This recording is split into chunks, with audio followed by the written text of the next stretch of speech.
Hey guys, welcome to another episode of Brain Cancer Diaries. This particular episode features a woman I've wanted to have on the program for quite some time. Her name is Emily, and like me, she has an astrocytic tumor in her brainstem, so she is therefore inoperable, incurable, terminal, whatever term you want to use. Anyway, you cut it, it's not good. Anyway, we talk about a number of things because there's much more to her than a brain tumor. The most notable of which is a topic that might make some people uncomfortable, and that's fine. I think it's really important to talk about it anyway, and that's the one of insurance. But anyway, really, but seriously, it's financial toxicity is a big thing in the cancer community. It's not often spoken to about in general conversation about cancer, but it's really a big deal. As we all know, the American healthcare system is not perfect. And I think Emily's particular case illustrates that. One of the reasons why, I'll probably get into more of that in future episodes, I'm sure, because it's a very, very dense topic. One that I wanted to talk about in the very first episode, if you've ever seen that episode anyway. And here we are, episode 36, finally getting to it. Anyway, I hope you enjoy it.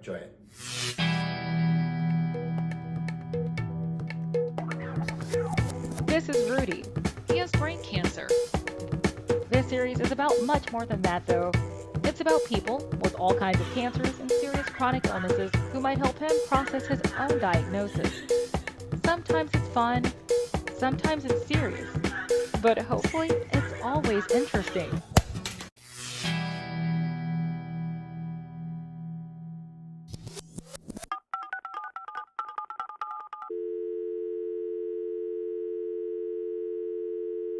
So when I first noticed what I would call brain tumor symptoms, it was like 2015.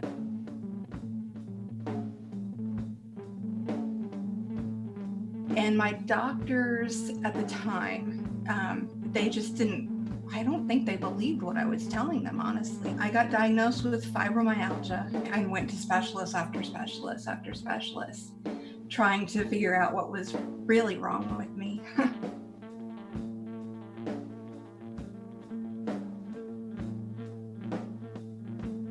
I live in Urbana, Illinois, which has, a decent hospital network, but they recommended I go to St. Louis to Washington University for my medical treatment. The radiation and chemo did shrink it a little, so they bought me some more time. But it's still an inoperable tumor. What people don't understand is that it could have even been a benign tumor. It still doesn't matter. It changes your life forever because it causes all sorts of problems. I remember reading in one of your blog posts something about how you made a comment to an insurance person how you're mostly okay, but what people don't understand is that you've adjusted to a lot of little annoyances. And sure, you might not be falling over as you walk every 5 minutes, but like, say for me, like I feel like I'm always about to fall over and always catching myself. If I didn't have any other issues, it wouldn't be that big of a deal. But when you combine it with, it's like 10 people all poking you with a stick at once, it's like, good luck with that. You think about the way your brain functions. If it's constantly dealing with this thing in the background, it's exhausted all the time. You can't work through that.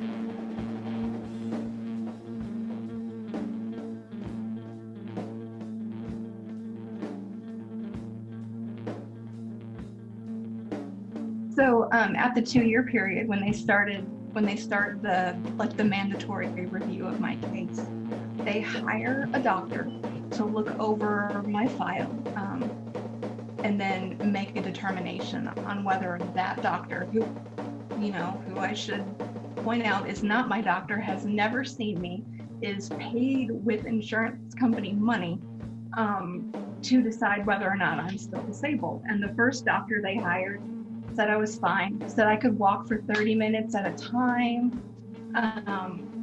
push and pull up to like 20 pounds. I don't remember all of the ridiculous things that he said, but there's an open letter to him on my blog if anybody wants to read it.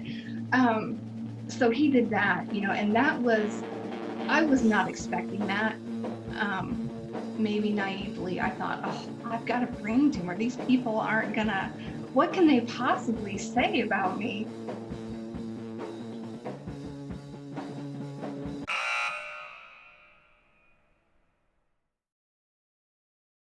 They had paid these doctors to say, oh yeah, I mean, the brain's stable, or the brain tumor is stable, it's not growing. So somehow that means I'm fine and I can work. And that's not reality. And I think they hope that you'll just be so tired and exhausted by the process that you'll give up.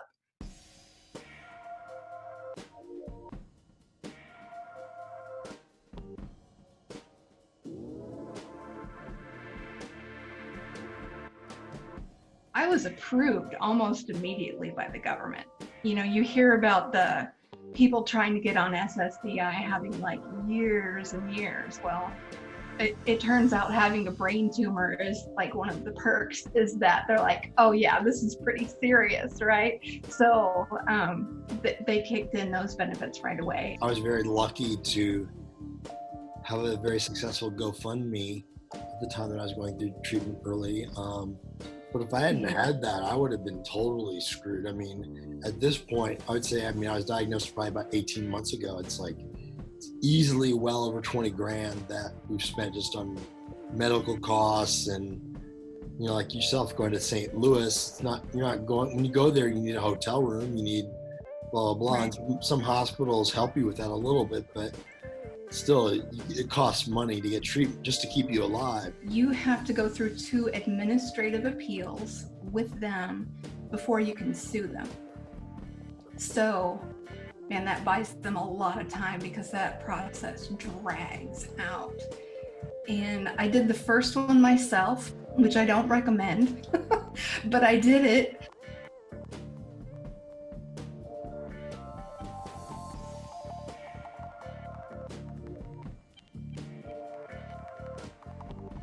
I mean, I don't know what you made before, it doesn't really matter, but like, think of all the people who go through similar situations who maybe don't have a partner who's also bringing in money, who just can't even afford to fight something like this. But at a certain point, you're just like, gotta throw your hands up and walk away because what's it gonna do? You feel like you're up against this giant machine that's set out to run you over, so to speak.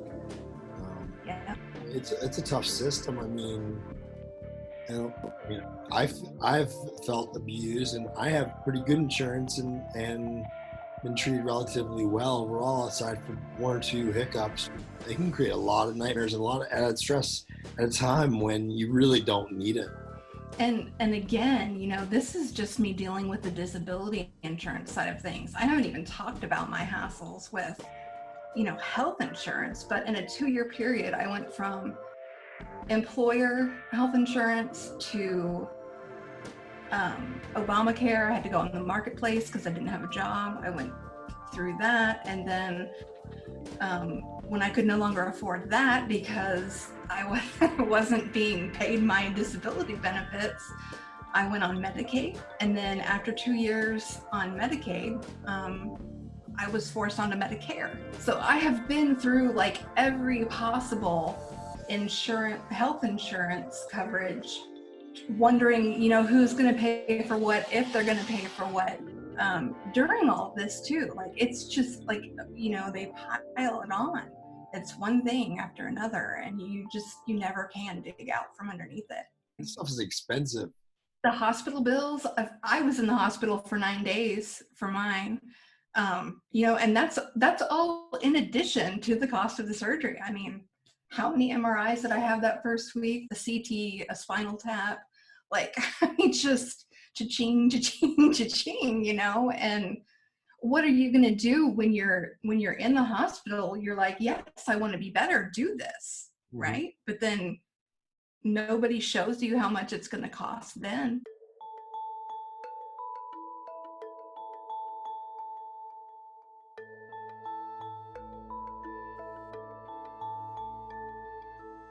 So my first marriage was horrible. It was awful. And I was married to a compulsive liar and a narcissist, and that, overcoming that taught me a lot of life lessons, namely not to take from people. The lessons that I learned from that actually helped me to be more assertive with my doctors. If I hadn't kept pushing back for what I knew was right and just, I could literally be dead right now.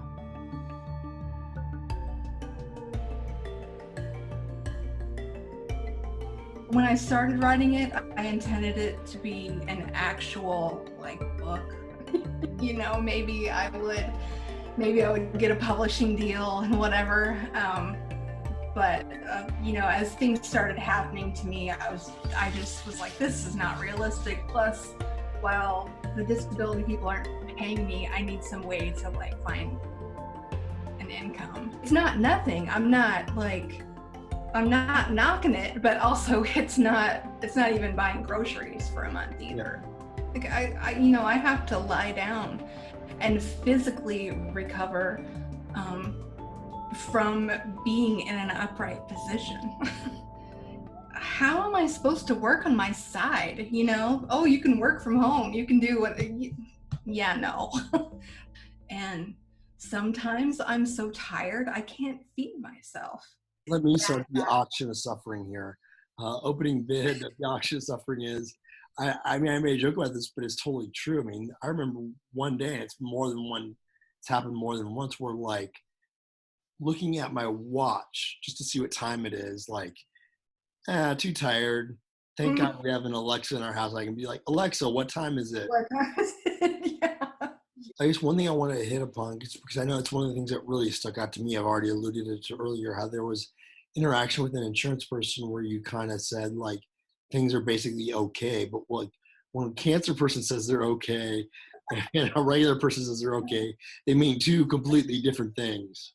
Yeah, I didn't even say they were okay. I told her that, it wasn't a terrible life considering, and then they jump on that as oh, well, then you're okay. If it's not terrible, if you're not suffering the worst possible kind of pain every day, every second of your life, then you must be able to work. They have no concept. And not just them, but healthy people in general, me before I was sick. You can't know what you're saying to people who are sick, disabled, have long-term chronic terminal illnesses. You have no concept until you're in it. The way I came to know you was through your blog and writing in social media. But since I've gotten to kind of follow you more, I've fallen under the magical and inexplicable spell of zentangles. I don't know why, but it is very strangely addictive to watch them. I needed a hobby. I was a very intense and very focused worker before this happened to me. I was a technical writer, but also had a freelance writing business on the side. I was working, and after this happened to me, I had to reevaluate, what am I going to do with my time? I'm going to drive myself crazy if I don't find something productive to do. I've dabbled a little bit, and just watching them, for me, it's it takes a fair amount of mental focus. Do you find that draining at all after doing one of the? Oh, yeah. If I don't limit myself, if I don't say, okay, I'm going to do this for 10 minutes and get up and walk away, I'll sit there with the time passing and just be completely exhausted. I'll have to go lay down in bed after doing them. They are definitely challenging. The benefit for me is that they're distracting. I can't think about all of the other horrible things going on in the world or happening to me personally if I'm doing that, because they do take so much focus.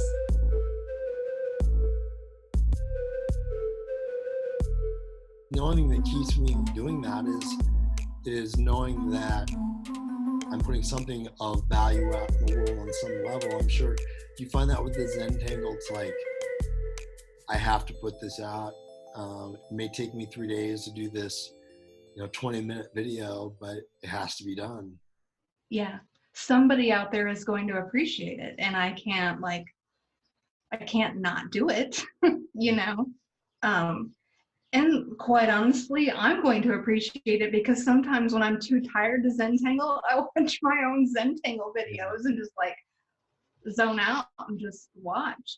You definitely prove the adage that as cancer patients, we're all impacted differently. Maybe you have different cancers in different ways, but at the core of it all, we're still human beings. We are still who we are, and discovering new things about yourself. Like you discovered your joy of Zentangles. I found this joy of doing this series, but I don't really know where I'm going. But that's case in point why I can't work in 8-hour days, because I lose my train of thought very easily.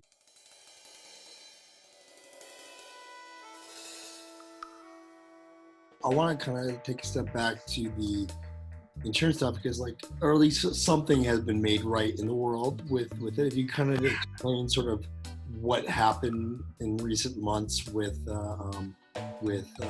your insurance company finally stepping up and doing the right thing. They were forced to. I hired an attorney. I mean, I credit winning the case to that. If I had filed the second round myself, like I did the first round, I think they would have denied me again. Because, what recourse would I have had at that point without an attorney? So, I got the attorney, she put a case together for me and filed the thing. And, once she did that, then, suddenly they're like, oh, okay, yeah, you probably should be receiving these benefits after all.